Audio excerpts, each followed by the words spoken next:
184. The Cultural War.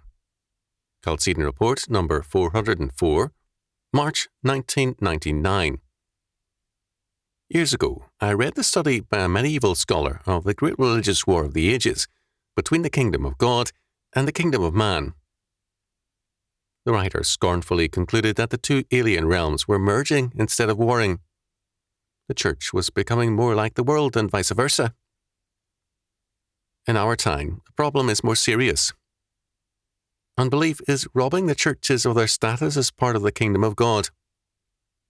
Too often, the seemingly orthodox take a loose view of infallibility, six-day creation, the atonement, and more.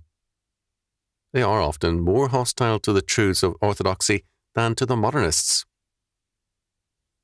The attempt to merge the two cultures is a futile one, however, because good and evil cannot be reconciled. Men may dream of merging good and evil, but they create by their efforts only a more radical and explosive division. God is eternally God. He does not change. Moreover, God is not man's creature.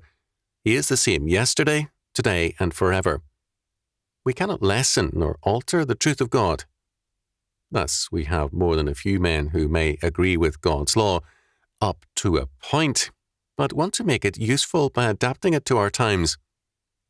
But God's word is not ours to amend with our, quote, superior, end quote, wisdom.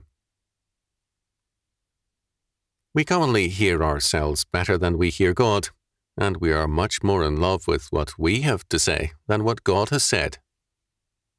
After all, the essence of modernism is the belief that our experiences and our thinking far excel God, and therefore we must correct him and his word. Men make themselves God's editor in their arrogance. But ordination does not give man editorial supervision over God. Years ago, as a student, I recall hearing a young ministerial student discuss his version of the future of the church. As he saw it, as the church better expressed the noblest of human thought, it would, in time, become the world's church. It would purify and best express man's best side and create a true heaven and earth. Of course, he did not believe in original sin, but rather in natural goodness. This is the dividing line.